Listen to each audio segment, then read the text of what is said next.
of our Climate Red Summit, which is a fully virtual conference to exchange and to see how we can best scale up climate action and environmental performance. This session is held in English, but it's also interpreted in Arabic, French, and Spanish. Please kindly note that this audience is being recorded, and that is so that it can be viewed by others later on. The title of this session is Environmental Policies as a Force for Good. Our aim is to explore and discuss how we can improve our ways of working, how we can do things differently, reduce our carbon footprint, and inspire others to do so. Ultimately, we want to see how can environmental policies be used to drive changes in humanitarian action so that humanitarian action can become more environmentally sustainable. To discuss this, we have a truly impressive lineup of speakers, experts, and leaders representing government, partners and donors, academia, and humanitarian organizations. I will later on introduce more in details our panelists, but let me just first welcome them now. Dr. Barbara Botos, who is Deputy State Secretary for Climate Policy in Hungary. Hello. Mr. Ika Salmi, who is Director of the Disaster Preparedness and Prevention Directorate at the European Commission. Mr. Ryan Paulson, who is Director of the Coordination Division in OCHA at the UN. And Ms. Cathy Baumann-MacLeod, Director and Senior Vice President at the Atlantic Council. Dr. Mohamed Hossein Zarei, who is Lecturer in Coventry Business School. And Mr. Thierry Ballois, Director at the IFRC. So again, I'll have the opportunity of introducing you in more details later on, but it's clear.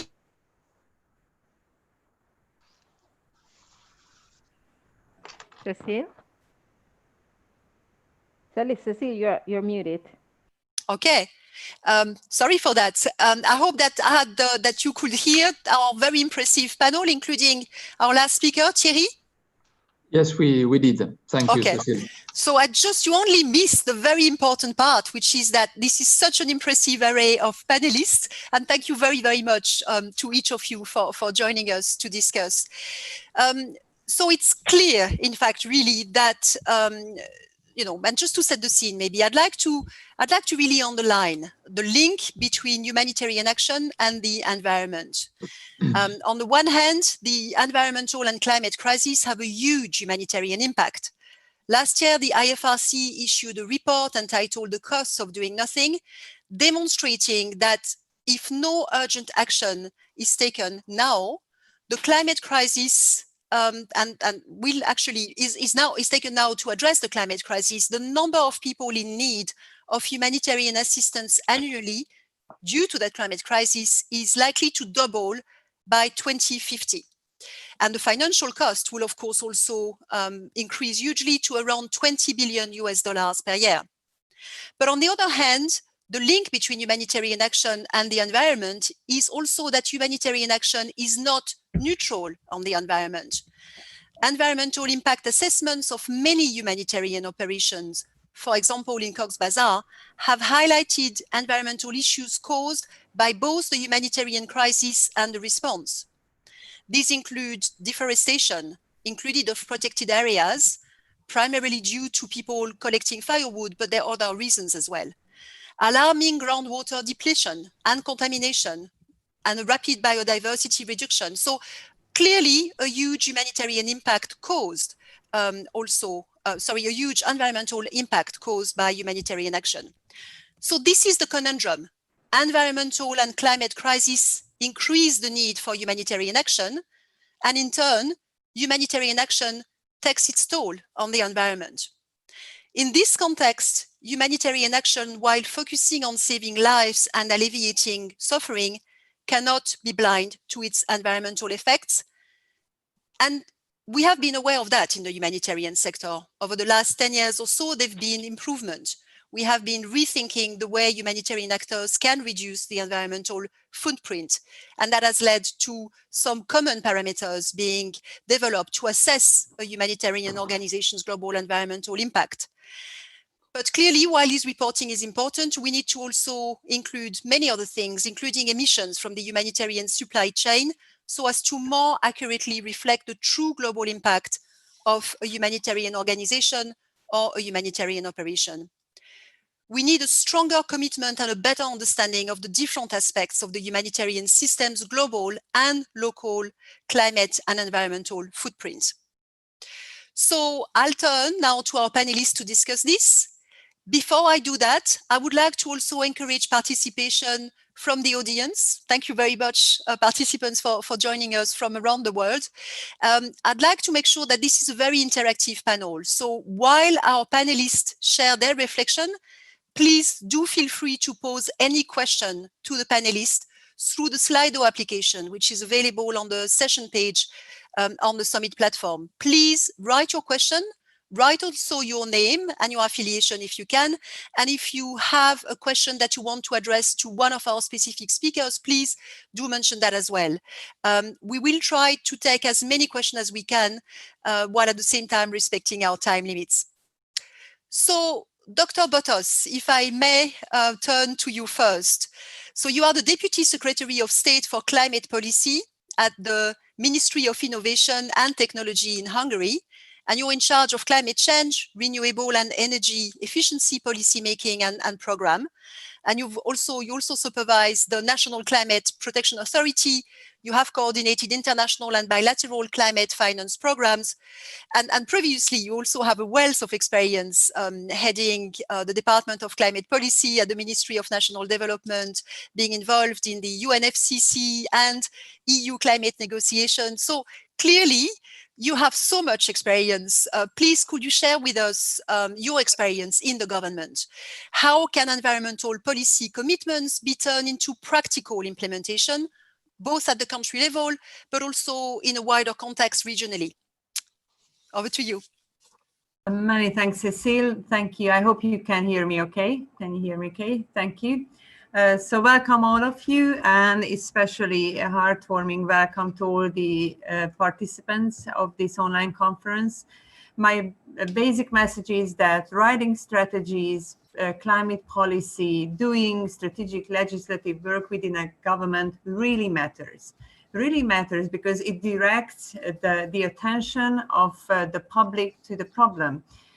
Just to start with the first example, and I'm going to go through 7 examples just to be short. So the first example, that this June, during the COVID situation, the Hungarian Parliament enshrined the 2050 climate neutrality of Hungary by law. So I think all of you who know what it means to pass a law through the government, it's at least 5 weeks of discussion, and it was during the COVID period. And it was a huge deal because currently there are 7 countries who have enshrined their 2050 climate neutrality in a law in the whole world. The other thing, it was also in June that Hungary issued its first green bond, and within one day, the 1.5 billion euro worth green bond was oversubscribed 5 times. And I think the issuance of this green bond has proven that green investments aimed at reducing our environmental pollution and reducing our carbon footprint can generate significant market demand, thus drawing the attention to the value of achievable social and environmental benefits, even to the detriment of financial returns. So this is also a strong message. The third example is that last year we set up the Western Balkan Green Center in Hungary. It was established by the government last year to support by financing preparatory and capacity building projects in the Western Balkans, in the 6 Western Balkan countries, Albania, Bosnia-Herzegovina, Kosovo, Montenegro, North Macedonia, and Serbia, and to support the climate action efforts and the successful implementation of the target countries and their national determined contributions to the Paris Agreement. And what we have realized that this center works and supports the preparation of projects in these target countries, which have experienced a humanitarian crisis for less than 2 decades. And they are they are just ahead of European accession, and for the integration to the EU, they need to meet climate and energy policy objectives. So we found that this is also a good way to reach out and find the interlinks between also humanitarian, and also climate policy measures. But also in the second National Climate Change Strategy of Hungary, we lay a large focus on climate awareness raising and the dialogue with the wider population. So within the framework of the Doha Work Programme, which was adopted by the parties to the UN Framework Convention on Climate Change in 2012, Hungary has also appointed a national focal point in the field of ACE, Action for Climate Empowerment. And of course, the first target group was the youth. So we are doing a series of reach out to students in the country. And for example, next week, there is a climate breakfast series where we reach out to the different stakeholders to discuss the long-term national clean development strategy of Hungary till 2050. And the next meeting will be with the representatives of the big youth groups in Hungary. But the next one, and I have just a couple of more, that we also would like to introduce an energy obligation scheme in Hungary, which is about the introduction of energy efficiency measures and the carrying out investments, especially in the building sector. And what we have realized that if we carry out these investments, we can achieve an improvement of the comfort in the renovated buildings. The increase in comfort indirectly leads to improved mental and psychological health, as we all know. Temperature, lighting, humidity, drought, and noise necessarily determine physical and mental well-being. In more efficient buildings, temperatures are pleasant with lower energy consumption and lower emissions. Furthermore, there is better indoor and outdoor air quality for building users. And this positive effect is even more stronger in the lives of the vulnerable households. And the last two that I would like to mention, to give the word over to my kind colleagues, is that we also initiated the Green Bus program, that within 10 years we would like to replace 1,300 buses to electric buses, which will mean that every second bus will be electric bus in cities.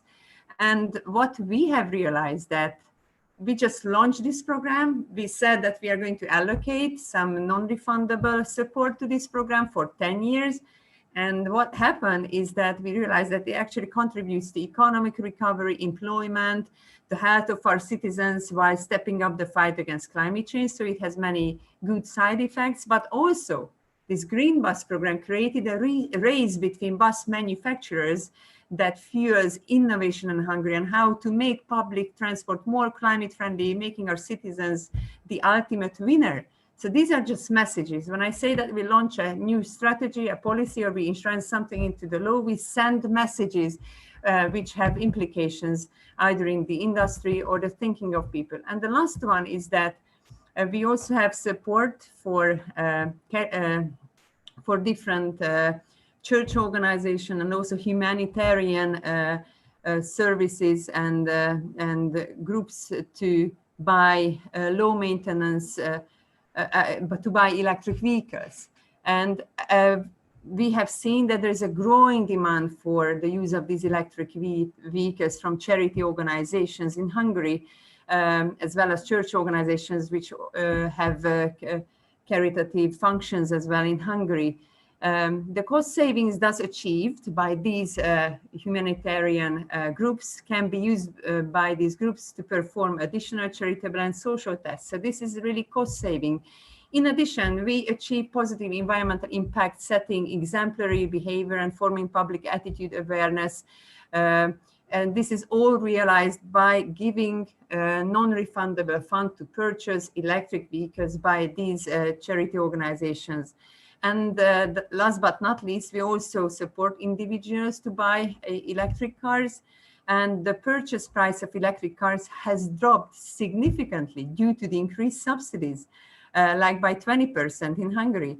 And the courier or delivery companies and taxi drivers who receive the support from the government or passenger services and the individuals are actually replacing their conventional vehicles in increasing numbers as a result of these programs. And these processes have the transition to zero emission transport and reduce air pollution and noise in big cities at the same time. So there are many positive effects, many overlaps between what good programming, good policy making, and good legislation can do in a given country. Thank you for your attention. Thank you very, very much, Dr. Boters, and we'll come back to you with further questions. But let me now turn to Mr. Ryan Paulsen, who you are the director of the coordination division at OCHA, and you have more than 20 years of experience in humanitarian assistance and also development in a variety of leadership, policy, and operational function, working within the UN, but also for NGOs, including in places like Rwanda, Haiti, Costa Rica. You played a key role in interagency efforts to develop and launch the core humanitarian standards. And so, in light of your experience in the humanitarian context, how have you been able to translate environmental policy commitments into humanitarian action? What is your experience in getting different sectors to work together towards a common environmental goal? Ryan? Cecile, thank you so much. And first of all, warm welcome to everyone online. Thank you for the opportunity to join this important and timely discussion. And thank you so much to the organizers of this important panel for the opportunity. So maybe a few summary reflections in response to the question. And to start with, a comment that I hope is obvious to most of us, but does need to be repeated. I mean, there's a temptation to somehow view humanitarian context as different to other settings, exceptional to other settings, in the sense that there are challenges with following through on the commitments and the priorities that we have related to translation of environmental policy commitments into action. This idea somehow that humanitarian settings are too dynamic, too fluid, that the challenges are, that the focus really is on life-saving interventions, and that should then maybe preclude attention to other issues. We obviously feel strongly that this is not the case, and we have track records to show that it certainly does not need to be the case. So we feel that, on the contrary, humanitarians and humanitarian actions have, precisely because of their humanitarian mandate, a crucial role to play in ensuring that our interventions do no harm in the longer term, and that we have opportunities to pay attention to these policy priorities. We need to make sure that our immediate responses are not causing longer term damage, depleting natural resources in some unintended manner, perhaps leaving behind detritus as part of a response that has a negative and nefarious impact in settings. So important that we address this. We do have some good examples of the way in which collectively we've been able to translate environmental policy commitments into humanitarian action. We have examples in the area of more consistent attention, for example, to the way in which waste packaging is addressed as part of humanitarian responses. The management of waste more broadly as a priority that's been emerging over time is something I think to be lauded and encouraged, and on which we need even more emphasis. Practical arrangements to ensure that with providers and suppliers on the logistics side, that we're able, that we have solutions in place to make sure that equipment isn't left behind after a response, causing negative impacts. And other areas too. There's been a lot of interesting attention on questions of the application of renewable energy in responses, whether that's wind or solar energy as part of housing solutions in the context of water pumping, electricity provision in camps. So a number of these areas have been touched on, and I think are encouraging. So you mentioned, made some reference to OCHA's partnerships. I wanted just to flag one area which is a priority commitment for OCHA, and that's the long-standing partnership we have with the United Nations Environment Programme. And a collaboration which allows us to, as an organization, more systematically address cross-cutting issues related to the environment. This collaboration has resulted, as many online may already be aware, in the creation of a joint environment unit, which this is work that goes back to the mid 1990s, but years now, decades of experience working on this, with some significant successes that I hope we can also touch on when we come into later discussions. there clearly are challenges. I've said that we've been able to make progress in some areas. I do think it's important that we recognize that while there has been a significant push recently, both amongst humanitarians, but also on the development side, to more consistently pay attention to the way in which environmental policies are developed and, importantly, applied in responses. We need to do more. I want to reference in this regard, in particular, a recent study that OCHA has been involved with, completed together with UNEP, with other partners too, with the environment community of practice associated with the Global Shelter Cluster and together with the London School of Economics. I won't go through all of the details, but I think there are two key findings that are worth bearing in mind when we look at what is left to be done and where do we have priorities for attention moving forward. So one of those is this gap then between policy and practice. So this study, which I encourage colleagues online to look at if they haven't already been able to be familiar with and have a chance to review.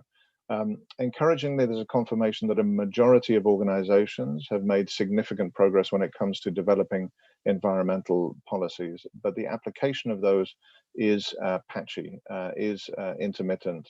And importantly, I think this issue of consistent monitoring of the implementation of the policies to be able ultimately also to evaluate performance, including using an environmental lens, is something that we do need to do, make more progress on. So, consistent evaluations of effectiveness of the application of these policies has been a challenge. So this is an area that's clearly come out of the research. The other area I would mention is that, which is both encouraging but also gives us a challenge.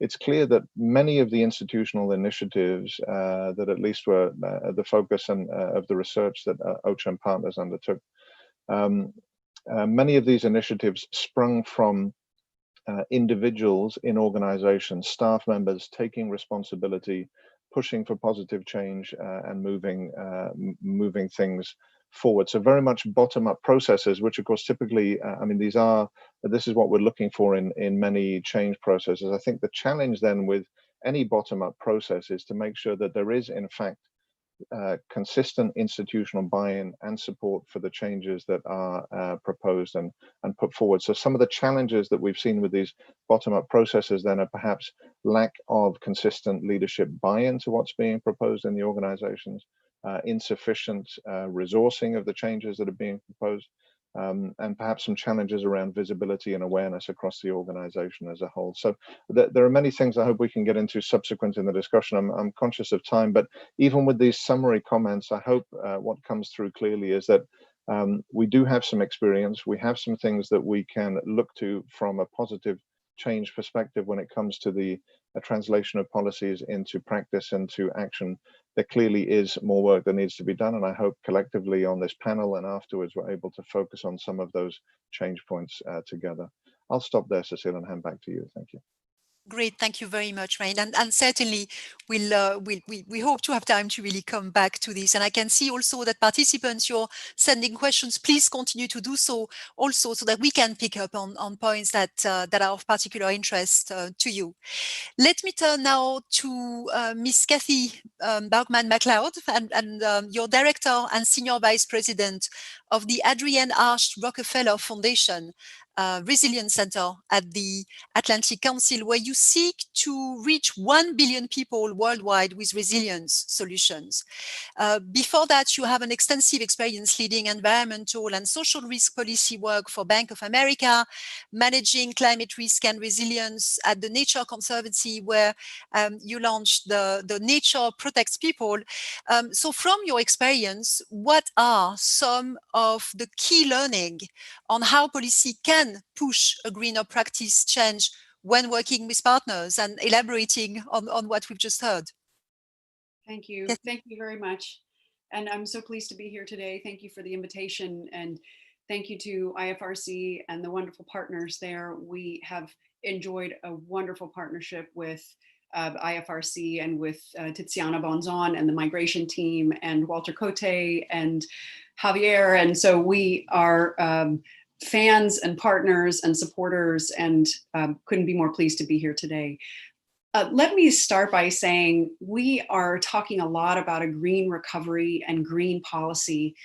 And I think as we look at the stacked nature of these crises that we face, they are environmental, they're climate, they are biodiversity loss. We have inequality that is harming people and has been for hundreds of years. We have the impacts of climate change, and these things don't all fall into the color green.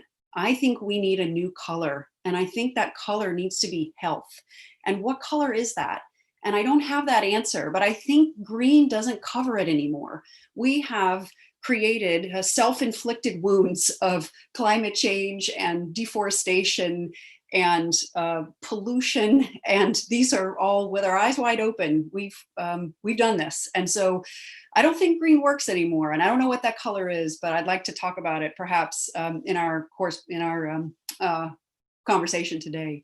But I wanted to just make a few points of introduction, and then of course we'll have other opportunities and we'll answer some questions. But as Cecile said, yes, we are the Adrienne Arsht Rockefeller Foundation Resilience Center at the Atlantic Council, and we look at climate change and migration and food and water insecurity and health. Those are our primary focal points for reaching 1 billion people with resilient solutions. And our partnership with IFRC is a key component of that. And I wanted to say, when we talk about partnerships and policy, you just can't do policy without partnerships. That's been my experience in decades of moving policy. You have to have partners. And I think just like these crises are interrelated and stacked on top of each other, I think it means that we all have to be at the table. We can't work alone. And I think the panelists here and the way that the world works and the way that organizations like IFRC and others are hustling to meet the growing demands of people suffering in all directions, that the nature means that we all have to be there. That means the private sector, that means nonprofits, that means government at every level. And I want to highlight city level. And that's one of our areas of focus also, in that we know that we are absolutely firsthand seeing cities as the first responders, as in the front lines of these crises, COVID, the economic outfall from COVID and what that means. And we have a particular interest and focus on extreme heat. And these things mean that you need everybody at the table that solves it in a long value chain from up and down. Another point I want to make is that while we can enact, and of course with partnerships, policies that help the humanitarian field and response be greener. I'll just use it because I don't have a better color, and maybe someone will come up with one today. That this is also, again, with our eyes open, we have some big macro policies that we need to enact. And that means we can't emit greenhouse gases anymore. Full stop, got to stop. And that is one of the biggest things we have to take care of. And so if we talk about policy and we talk about green, we have to talk about emissions. And so it's not a surprise, but I just want to put it right out there because we're focused on adaptation and focused on resilience, but let's talk about why this is happening. And so that's another session altogether, but we can't have this intervention without saying that. And then I also want to emphasize nature and the nature-based solutions that are making their way into policy for greener practices all over, including humanitarian. And so forests, as we know, have immense value, and we can even see forest offsets and pollution reduction and water cleansing and shade for cooling. Those sorts of policies are becoming more mainstream, and the partners in that chain, they're immense. And because of the economic nature, you can drive bigger, more scaled change with the cash flows that are associated with the ability for trees to store carbon. And so we have great faith in the partners around nature-based solutions. And again, I'll mention our extreme heat work, and IFRC and the Climate Center are members of our Extreme Heat Resilience Alliance, and more on that later. And lastly, I want to focus on the the people side of this, because when we think about partnerships, it's relationships, and human beings make decisions. Human beings spend money or don't spend money. They vote yes on a policy or they vote no. You have champions or you don't have champions. And I can't emphasize the importance of relationships enough in these partnerships, because our times are so trying. The treasuries and bank accounts are emptied over, particularly the public treasuries, over the need to respond to COVID-19 and its economic impacts. And so our need to nurture and secure and grow our relationships has never been greater. And so I will emphasize relationships also in that policy partner nexus. And then a long-term investment in learning and education and socialization. And they all go together, again, talking about things that are interrelated. But I will look forward to talking more about that new color and more about how these interrelated challenges can be solved, because there are many, many solutions. There's a massive evidence base for the things we can do, and together we can do it. Thank you very much. And you referred, among many other things, to nature-based solution. And in fact, there is a session in this Climate Red Summit that is in fact devoted to this, and indeed hugely important. Thank you. We'll come back to some of this point again, but let me now turn to Mr. Ilkka Salmi.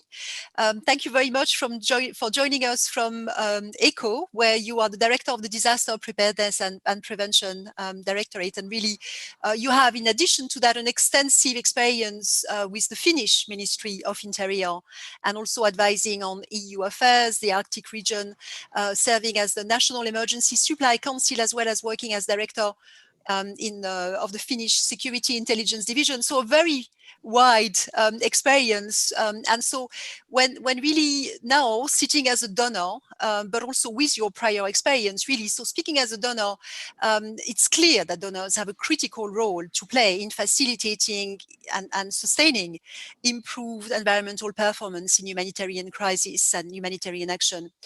What approach is ECHO currently developing for the reduction of its environmental footprint and that of its partners?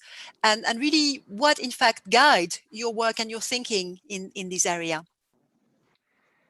First of all, Cecile, thank you so much for the opportunity to present DG ECHO and the Commission in this panel. And I was listening with great interest of my fellow panelists who already have taken the floor so far. And actually, one thing that I would like to point out immediately was what Rein Paulsen mentioned in his speech about the leadership's buy-in into these issues. And I have to say that we are actually in a very, very lucky situation in that sense, that the Commission's president already last December stated in her Green Deal, the European Green Deal, which is basically a roadmap for making Europe the first climate and environmentally sustainable continent, a clear commitment to these actions that we are talking here today. And it goes without saying that even if those measures, many of those measures are targeting Europe, but we have to take them into account in all our operations and follow the same principles also in our external actions. So in that sense, indeed, we do have the buy-in from the very highest levels. I also would like to point out that actually these, let's say, the reducing the environmental footprint in humanitarian action is not exactly a new thing in DG ECHO, as already back in 2007, the European Consensus on Humanitarian Aid recognized the protection of the environment as part of the do no harm principle. So we have had several measures that has been taken place already over the years. However, one very clear thing was that we haven't had a comprehensive approach to tackle these issues. And in order to do that, since the beginning of this year, we have tried to and started working on what I would call a quite ambitious approach on really reducing the environmental impact of DG ECHO's humanitarian aid operations. And also we wish to extend those principles to our partners as well. The Green Deal states, basically the key pillars in the Green Deal are climate neutrality, climate resilience, circular economy, zero pollution and biodiversity protection are actually in the key priorities, as I said. And by greening the humanitarian aid, I would say that all those pillars can be addressed also in these activities. As we all very well know, these issues are multidimensional, ranging from global to local, from direct to indirect, as well as to short and long-term impact. And this is, of course, a challenge itself. Again, for this reason, what we have now done, we have adopted a phased approach, basically addressing our environmental impacts in 3 different phases. We are already in phase 0, as we call it, basically trying to see what we could do now with those means which are readily available solutions to provide indeed the greatest environmental benefits. Some of, again, echoing what Ryan said, some of the areas which we are looking into now are, of course, sustainable energy solutions, reductions, and ideally avoidance of plastic, avoiding water over abstraction, as well as avoiding deforestation and a proper waste disposal. We do believe that solutions and tools are already there and available in many of these fields for us and also for our partners alike. So this is something where we would get, I don't know if it's a proper thing to say, but some sort of, let's say, quick wins on these issues. Again, we have lots of policy tools available as a donor to take care that we really put all these measures in place, and then we can also encourage, let's say, the change in practices also from our partners. We will look into how we could strengthen the environmental elements in the conditions for becoming and remaining an eco partner in the future. Again, another thing which was mentioned previously was that, how do we do the follow-up? So again, I would say that in project proposals, but more importantly also in the implementation reports, we will have to include how potential environmental impacts have been mitigated. So very, very concrete measures just to point out where we stand. One very specific policy line that I would like, or policy that I would like to take up is indeed the development of DG ECHO's policy on humanitarian logistics. Based on our own analysis and assessment, as well as the experience from our partners, it's quite obvious that we can really reduce our environmental footprint significantly by really looking into the ways and means we do our logistics in this field. And we are very closely, of course, also following the work which is already done in this field by the Global Logistics Cluster, the Réseau Logistique Humanitaire, as well as the IFRC, and trying to, among many others, of course, but trying to also learn the experience that those partners, those organizations have already done. Our logistics policy will be focusing on three elements. Firstly, the transport and warehousing, and this is indeed, according to our studies, the field where we might make the by far the biggest reduction on the greenhouse gas emissions, and also by compiling our activities and pooling, let's say, the transport and warehousing resources with other actors in the field.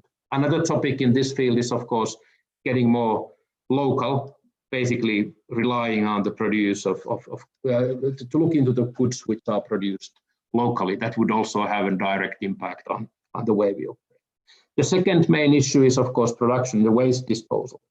Here again, I would say that the waste disposal is one of those things where we really want to make sure that there's an increase of use of what we would call the reverse logistics. And then again, our understanding is that if, let's say, the USAID study on the very recent study on the humanitarian packaging waste actually gives already a bit of a scope what sort of let's say, contributions we could do in that field. And finally, the third point of course, in our logistics policy would be the cooperation and the sharing of the best practices with our partners, among others, also with the private sector. We would like to explore the options that we would have. And I know that this is also strongly encouraged by the IFRC, so to see what we can do in that field as well. This is just for the let's say opening remarks, and then happy to discuss any of these issues, of course, at the later stage. Thank you so much. Excellent. Thank you very, very much. And in fact, some of the points that you raised will come, and we've also will hear Mr. Ballois from the IFRC on some of those issues. I think on the logistic chain and supply chain. Let me now turn to Dr. Mohamed Hossein Zahai. You're an assistant professor in business strategy at Coventry Business School, and you're also in Coventry University an associate member of the Center for Business in Society. You hold 2 PhD, and you're very active in research in really at the intersection of humanitarian logistics and sustainable supply chain management. And in that context, you've been collaborating with international humanitarian organizations. So please tell us, from the research that you have conducted, what would you see as the key learnings on how to best integrate sustainability and environmental policy commitments into humanitarian action, and more specifically into humanitarian supply chain? Okay, thank you very much for having me. Regarding the question you asked, as mentioned by other panelists, there has been an increasing focus on the environmental emergencies and the role of climate change on increasing the number of disasters and crises. However, there has been lesser attention on the environmental impact of humanitarian supply chains and the adverse impact that they might have on our ecological environment. And I'm happy to see that these kind of summits and conferences are getting into the center of attention. So hopefully in future we'll hear more, both from humanitarian practitioners and from researchers. So the first point that I want to raise here is when we're talking about environmental policies for humanitarian supply chains, and I will be very focused on the supply chain aspect here, because that is my expertise and my research background. When we talk about the environmental policies for humanitarian supply chains, one of the critiques that we get is that the urgency that is inherent in humanitarian supply chains would not allow us to incorporate environmental considerations. And another issue based on the interviews and the interactions that I had with humanitarian practitioners is that to some extent we can see that it is unfortunately it is not still widespread among humanitarians that environmental sustainability is also a core responsibility for them. And hopefully these talks and the policies and incorporating the environmental sustainabilities in strategies will bring it to the forefront.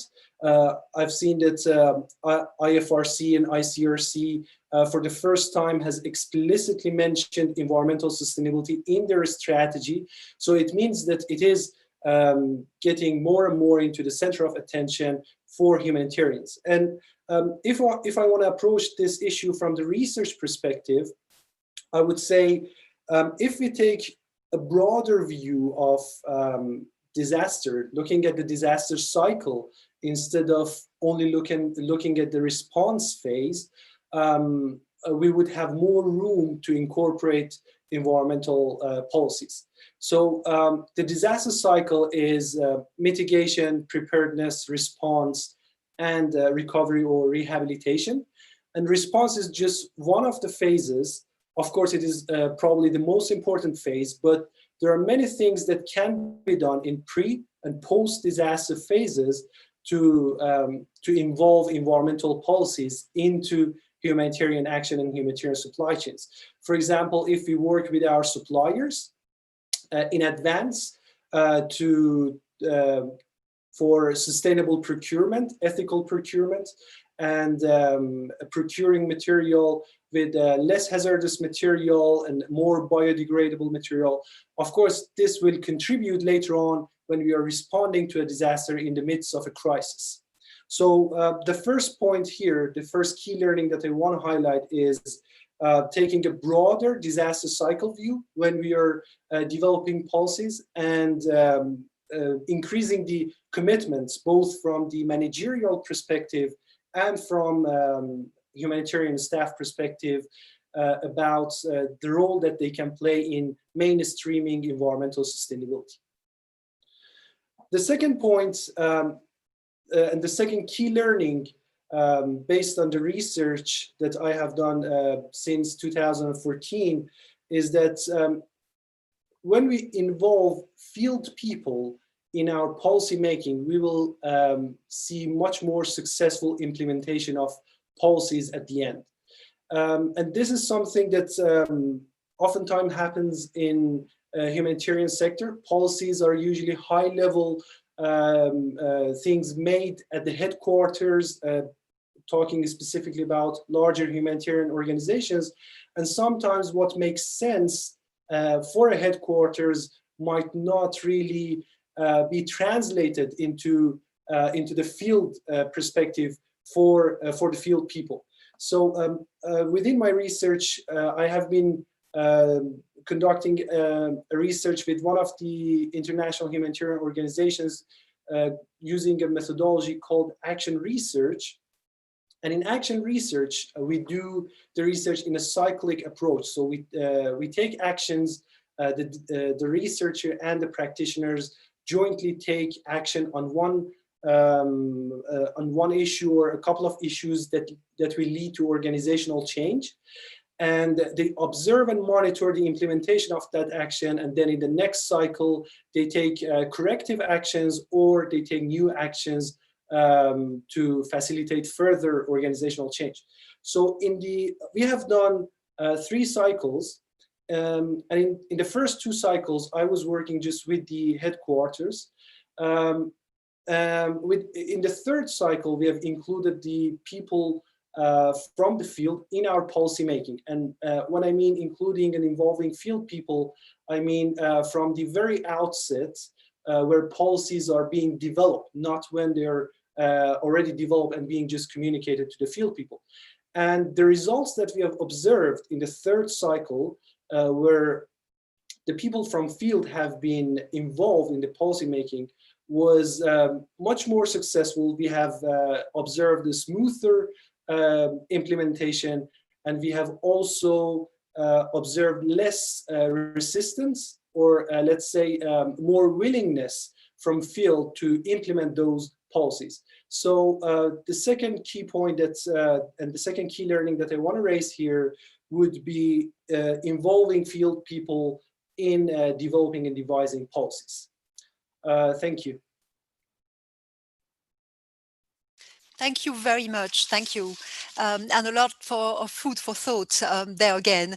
And as you've been really looking at supply chain management, I now turn to our next speaker who will certainly be speaking on this, Thierry Ballois, who is the director of the supply chain management at the IFRC, and Thierry also have decades of experience in supply chain management, as well as business process re-engineering gained in different countries around the world in different contexts. So turning to you as the IFRC speaker here, it's telling that the new IFRC 10-year strategy 2030, really put climate and environmental crisis as the central challenge that is already being faced and will be facing humanity in the coming decade. When we look at this strategy 2030, when we also look at the Red Cross, Red Crescent movement ambitions to address the climate crisis, they set out a collective vision for the global network of Red Cross and Red Crescent national societies around the world and their 14 million volunteers. From your perspective, what are the biggest challenges and opportunities humanitarian actors face now to implement those environmental policies? And considering how much we've been discussing now with the last few speakers on supply chain, it will really be great to hear you on this as well, Thierry. Over to you.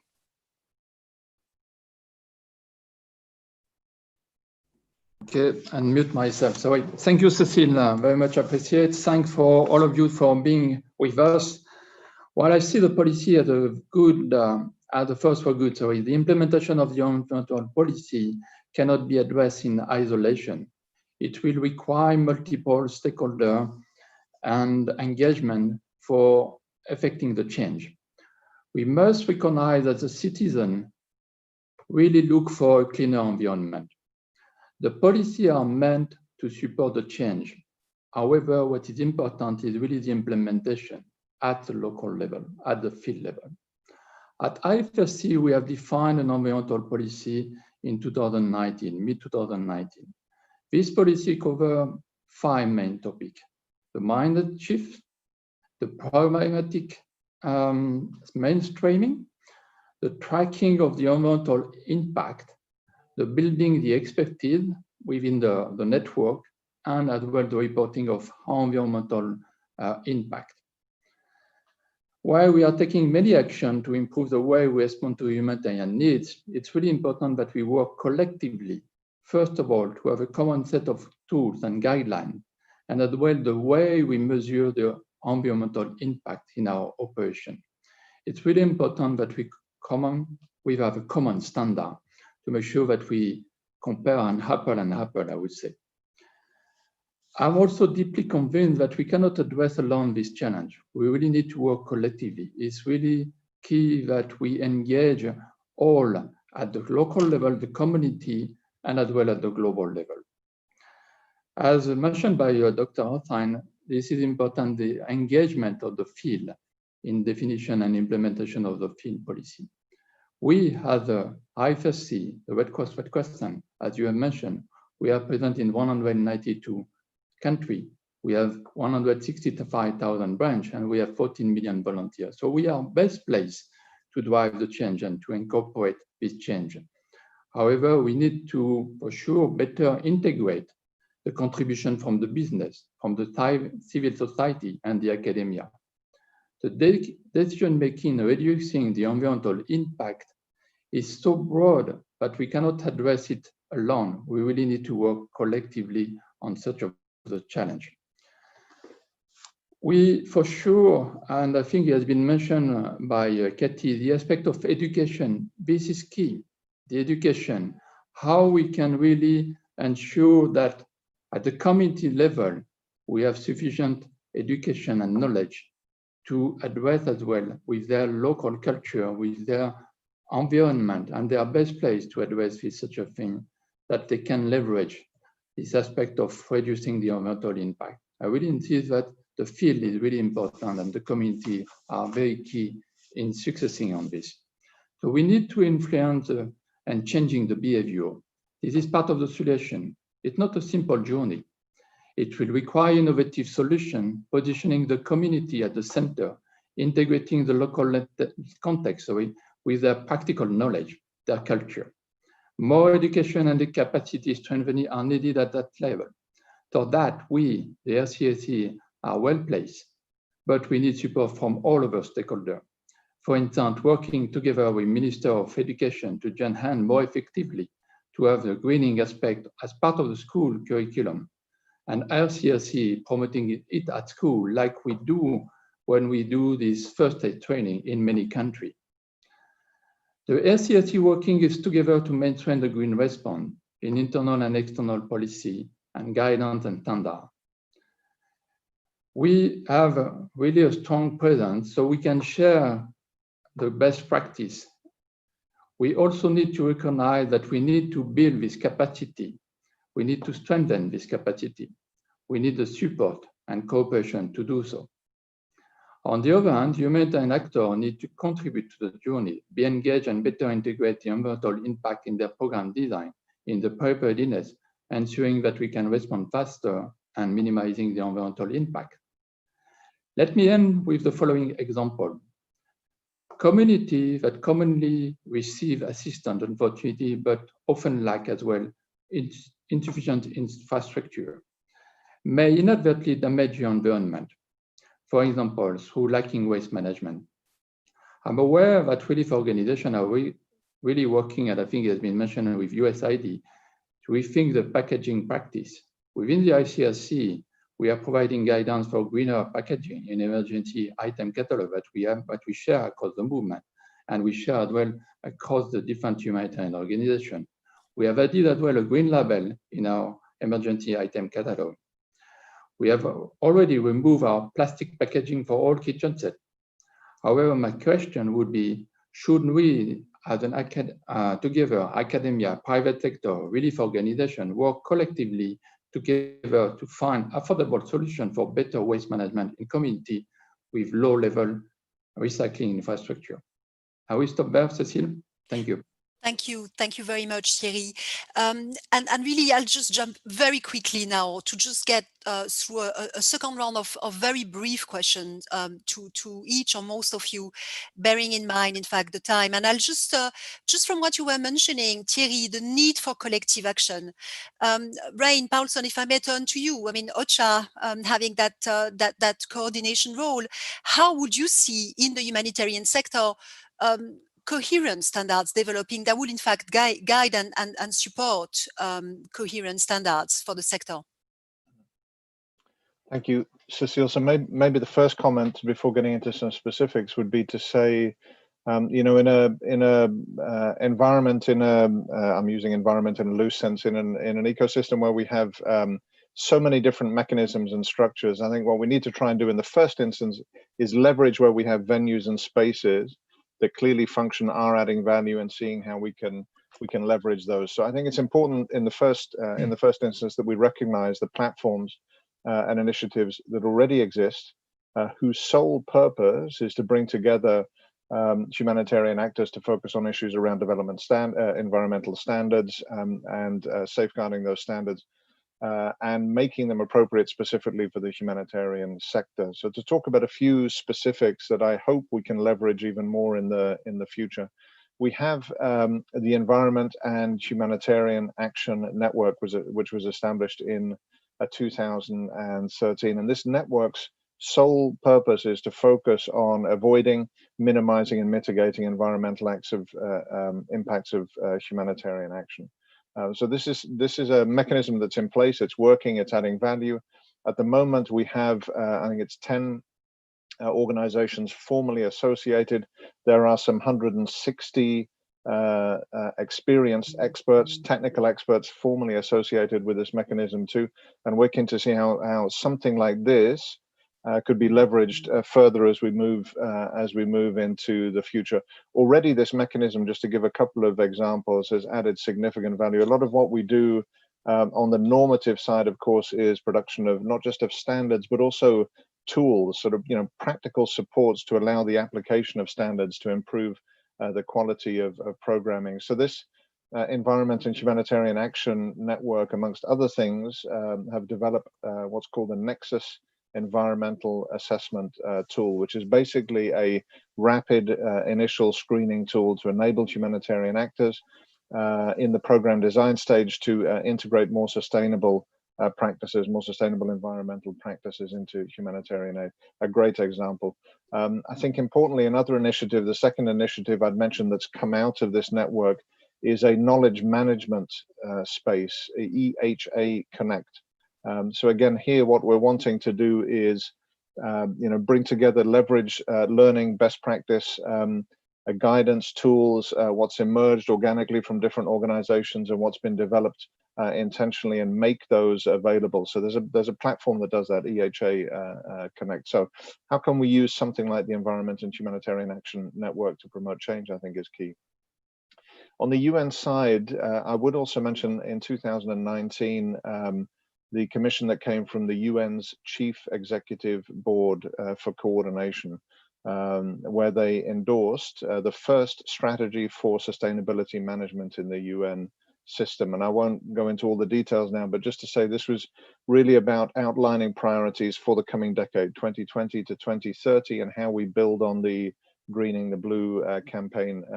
Colleagues were talking about colors before, colors in this title, but it's really about how we push that work forward. That, I think, at least on the UN side, is a very important space that we want to leverage. So there are initiatives that exist. We should push them ahead.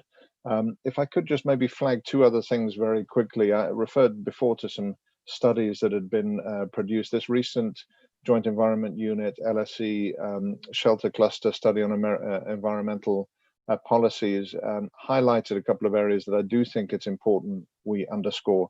One of them is around this key issue of scope and understanding of terms and making sure that we do have coherence in the way we're approaching issues. We're left fundamentally, the study finds, with some significant confusion among humanitarian agencies on what exactly is meant by environmental policy. I mean, does it include all aspects of sustainability, such as social sustainability as well, or is the, does it have a narrower focus? And it's important that that we get the conceptual thinking right to enable practical change as well. So that was one key finding.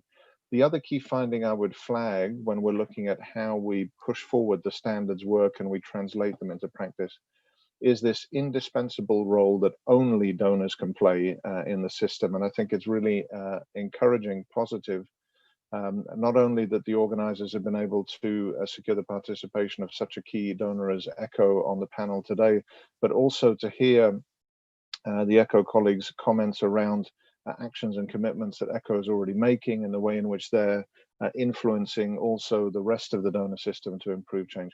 So we understand donors play an indispensable, crucial role in facilitating environmental mainstreaming. So we certainly from OCHA's side would welcome and would support the opportunity for a discussion between donors and humanitarian actors on what mainstreaming implies practically and how we support that. And importantly, how we measure it and how we hold ourselves accountable around the change that we want to see happen. So maybe the final points, I mentioned 2 points, and I'm conscious of time, but Cecilia, if you'll permit me, just from OCHA's side, 3 very quick things. One, OCHA welcomes the work to include environmental guidance into the SPHERE standards. As colleagues online may know, the SPHERE standards really are seminal standards when it comes to the quality of humanitarian action and creating change. That we see as a very positive step forward. We're also extremely pleased from OCHA's side to be part of the Environment and Climate Charter work led by the Red Cross and Red Crescent movement through the EHA network, and appreciate the opportunity to do that. And finally, welcome the participation and would encourage the participation of actors around the table in these various mechanisms that we've mentioned, including the Environment and Humanitarian Action Network. I really would encourage us to use things that exist already, improve them, strengthen them, and do that through wider participation. Thank you, Cecile. Thank you very much. And you've just referred to the indispensable role of donors. So what a wonderful segue then to turn back to you, Mr. Selmi. And I mean, really, what I'm sure many of the participants may really just ask is there, in fact, a divide between those donor policy requirements and the development of those standards, and then the very striking realities on the ground and the humanitarian practical reality. So what would you see as possible tension, and what could really the role of donors be to support progress? And you've already responded to that largely, but maybe if you can tell us anything more on how you see the things going forward. Thank you very much. Indeed, I mean, one thing clearly from our point of view is how do we look into the standards and what do we expect? And we want to do this in hand with our partners all along, so that we would not, I mean, we do fully understand that there are, let's say, short, mid and long-term goals that we have to meet.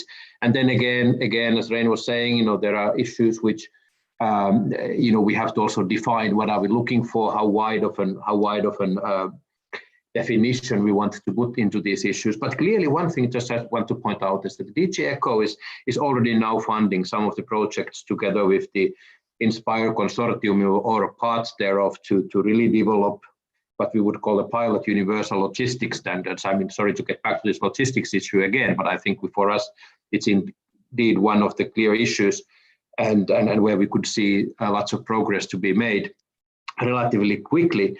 And indeed, in order to understand, how realistic also these standards are, we will try to, to do that by complementing the existing SPHERE standards for the humanitarian action, and then again, which would then promote quality and accountability.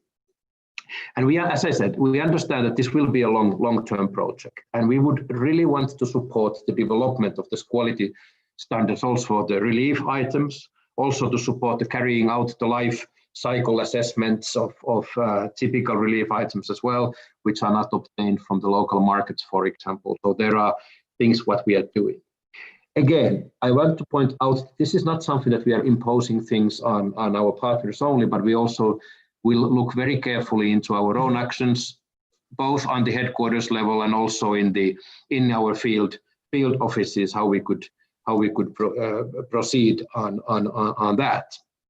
And then again, at the project level, we do see that the first goal would be to set a basic minimum requirements, and then as let's say the build-up of capacities are there, a stronger requirements could be introduced. And that's exactly what I mentioned in my first intervention, was that we have these different phases in place also in our own planning, and that will be taken into account clearly.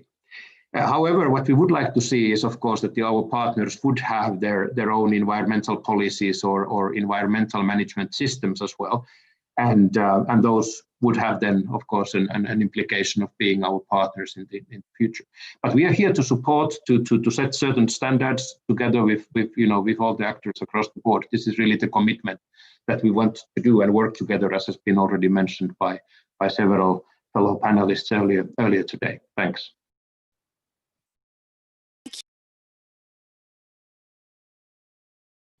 Cecile, you're muted. Thank you very much. Thank you. And for also those very practical way of really just envision on how we can move forward. I'll turn now briefly, first maybe I mean, considering the time, let me turn to Dr. Botos. May I turn back to you really to ask you, how can governments support humanitarian actors in their environmental performance and improvements? And at the same time, if I may also then ask you to consider one of the questions that we've received from the audience, which was to ask what are Hungary's best lessons learned in terms of implementing an environmental policy and making them abiding by the public. And I think that if you may really just also answer to that, because that's one of the key area, which is accountability to the affected people or accountability to the communities, really. And so I think that the experience of a government in implementing those policies will be of great interest for our audience. Dr. Botos? Yes, thank you so much for the questions. I think no measure exists in isolation. So everything is connected with everything else, as the rules of ecology say it. I'm a biologist, sorry to have a biological analysis. However, what we learned, for example, from international climate finance, because under the UNFCCC, all parties have also an obligation to do international climate finance, is that climate finance, especially in developing countries, can support humanitarian and climate goals at the same time. For example, by investing in climate adaptation and disaster risk reduction. We had a very successful projects in Uganda, reforestation projects and water retainment projects, which aimed, for example, in Uganda, 11 farms, and we were helping them feasibility studies, business plans to go forward, how to retain water and use the less and less water that is available. Also in Morocco, but in other African countries, we also introduced a new famous Hungarian water retaining product that can keep the water within the soil and doesn't let it evaporate. But you can also see that from such a small project, how many other good benefits you can have in the long run by providing food and also green coverage in these areas, in these very dry areas. Or in Mozambique, we had sustainable agriculture projects under international climate finance, but we also had Cape Verde, Philippines, and I would also like to highlight a project that we had in Vietnam and Thailand when we were helping hospitals, how they could reuse heat during their sewage treatment technologies. So we clearly saw synergies between the two fields, humanitarian and climate goals. And we also made very strong connection with another agency in Hungary, which is the Hungary Helps Agency. Hungary Helps Agency basically helps persecuted communities all over the world. So it's a clearly humanitarian agency in Hungary, and we do climate finance. So why cannot do it together? Why cannot we design programs that aim to meet humanitarian and climate goals at the same time? And this really works. Wherever there is a community which needs help, there is always a school, there is always a hospital, there are always adaptation problems in these areas. So we can, with efforts together and funds together, we can do much more. So this is the lesson we learned, that nothing exists in isolation, and we have to search for synergies when we go for projects wherever in the world. Thank you. Thank you very much. And I'll turn now to Kathy, back to you really on then the importance of partnerships in that context. And it's also interesting then to think not only about what can partnerships bring to these questions and to really having more coherence, but maybe in that same context, one of the questions that we received from our audience, the participants, was to really referring to the need for really partnerships that are based. The question was really that referring to you on partnerships and relationship, what type of dependency or codependency exists. So if you can elaborate on partnerships and the values that sustain them, so that we really move towards more sustainable environmental policy. Absolutely. So in response to the question, my intervention was about the importance of trusted relationships that help build the long-term experience of working together that achieves more success more quickly. That's my point in the fact that relationships are important, that trust is essential in a partnership. And when so much is at stake, when we have human lives and livelihoods at stake, having trusted partners is essential. That was really my point. And just to elaborate a little bit on the importance of partnerships, I'll make 3 quick points. One, the incentives and the incentives of or aligned incentives that you want between partners and your target client or population, and that if there are incentives for doing the green things, we'll come up with that color, Rain, at some point. We'll get the right color.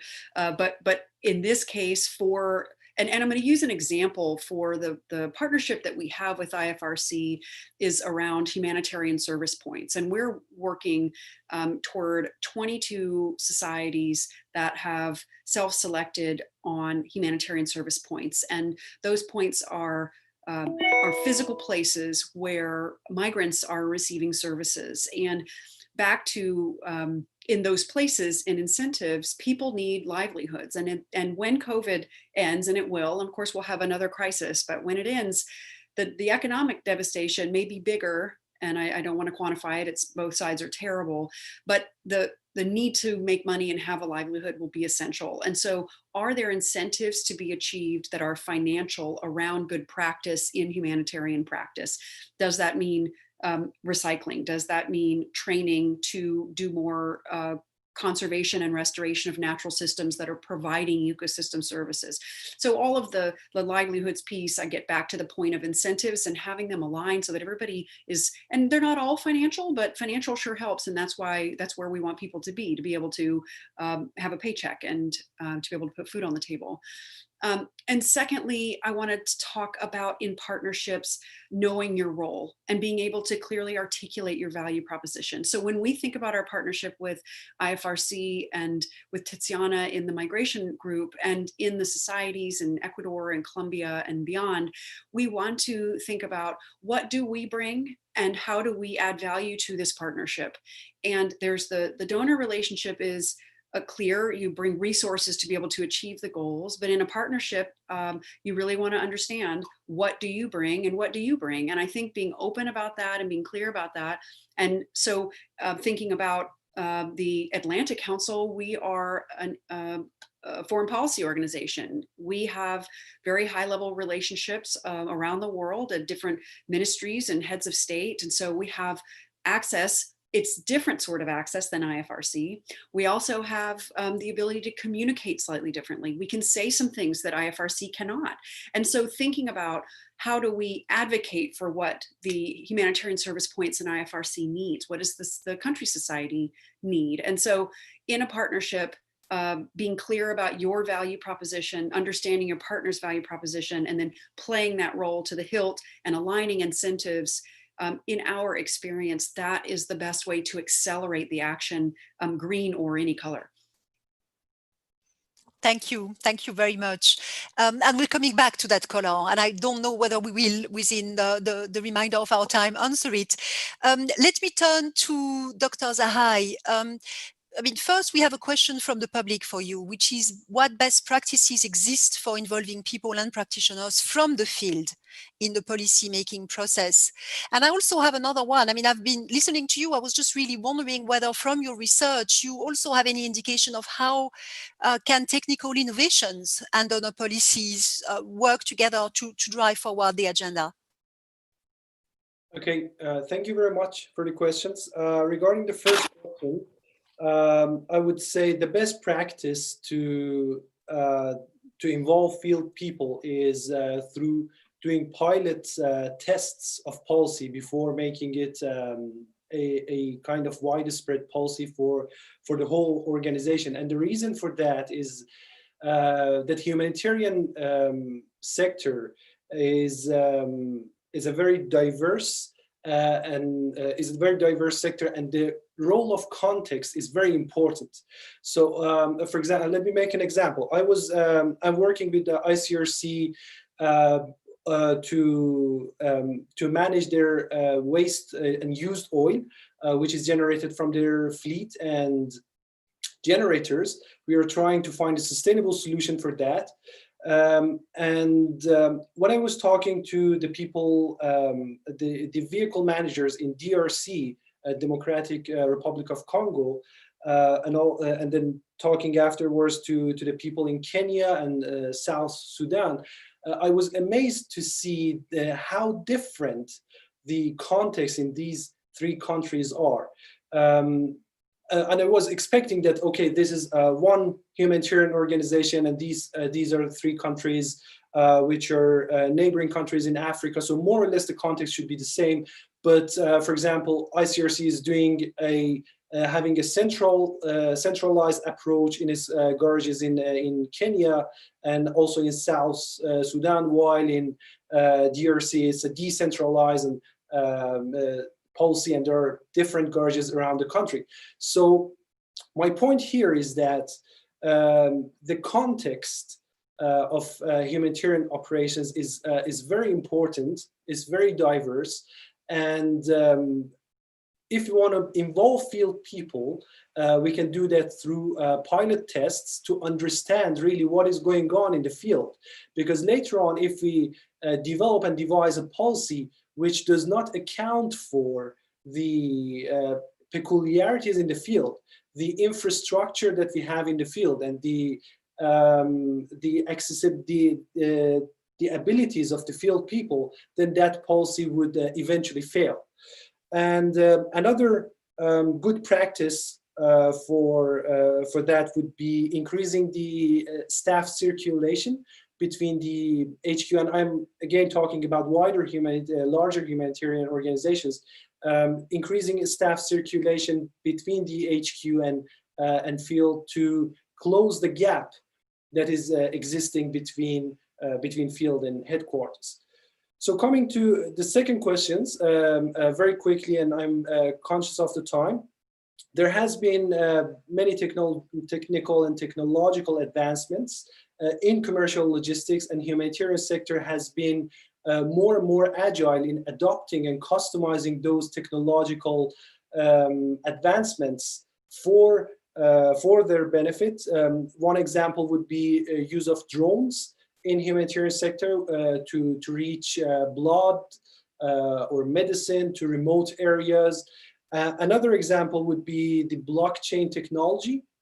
I'm aware that some humanitarian organizations have already started working, have already started using blockchain technology in commercial world. We know it mostly for cryptocurrencies, but it can be beneficial for many other purposes. For example, when refugees and internally displaced people come without any kind of identification, blockchain technology can be used to identify them as a sort of ID, and later on for equitable distribution of humanitarian items among those refugees and IDPs, and keeping a track of each individual or household, how much they received and what they received. So I think both points that you mentioned in your second question, the technological advancements and raising donors' awareness, play important roles in driving the agenda towards environmental sustainability.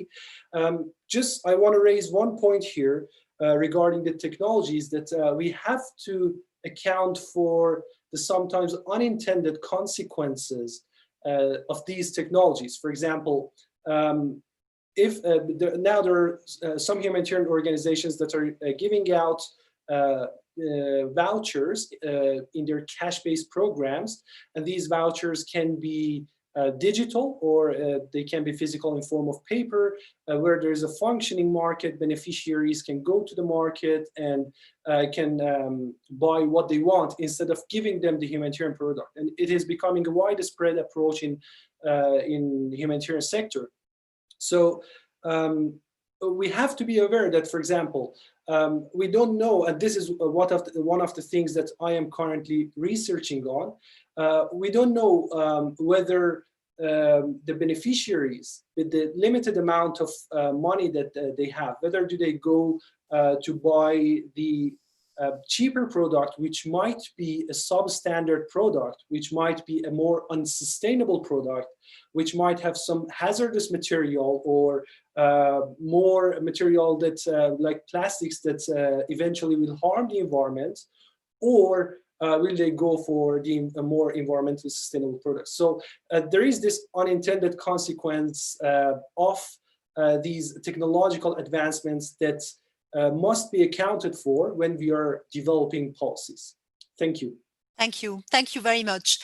This has been such a rich discussion. I've tried to plug in some of the questions that we received from our audience, but there are many benefits to convening online and digitally, and that includes really a lesser carbon footprint. One of the challenges is that we really have to finish on time. So we have 6 minutes, and we have 6 wonderful panelists.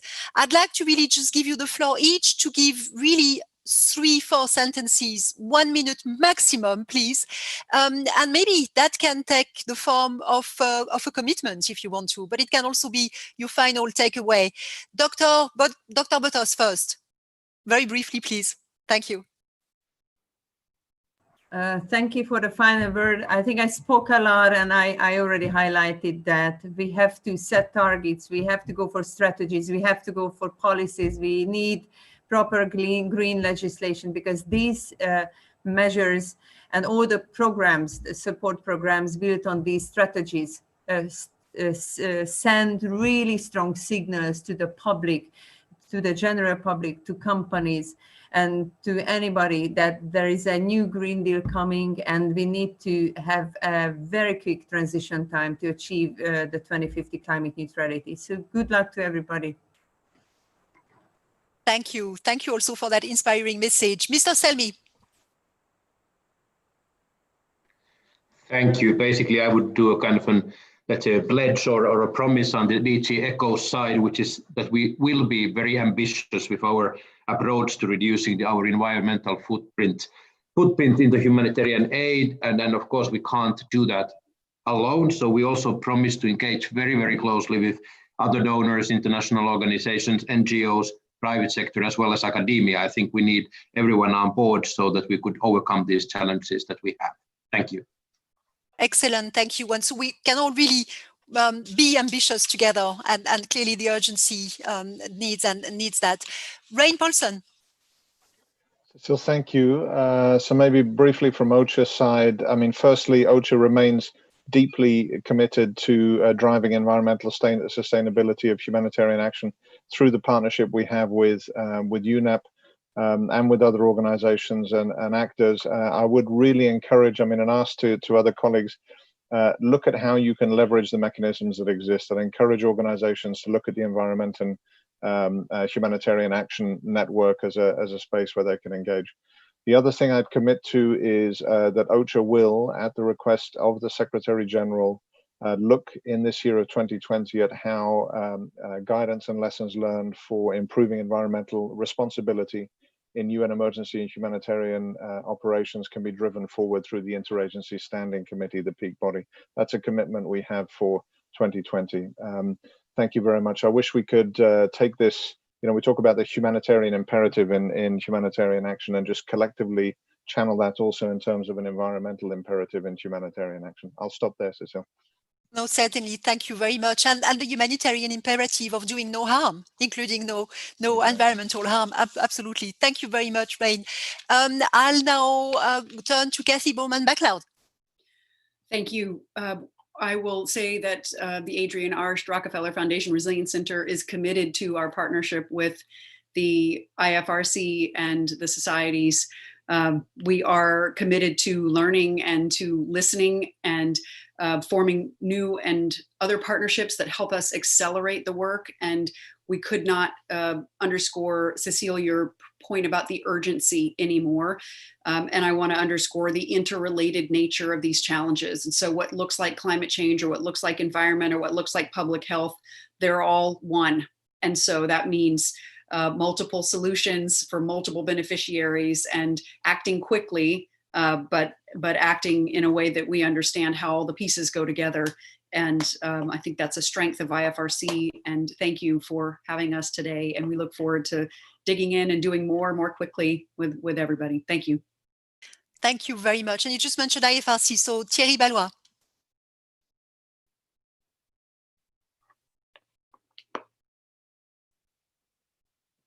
Thierry, you're muted. Yeah, sorry for that. So thanks a lot, everyone. It has been seen in this panel we have similar aspiration. I will even say enthusiasm to drive improve environmental performance in the humanitarian sector. I will certainly take this enthusiasm to drive forward the implementation of our environmental policy, and more broadly, as we say, greening the red. Lastly, as it has been mentioned already by the fellow panelists, one important aspect will not only changing the practice, but as well the mindset. This will be a key aspect of our work also at local levels through the 14 million volunteers that we have across the Red Cross, Red Crescent.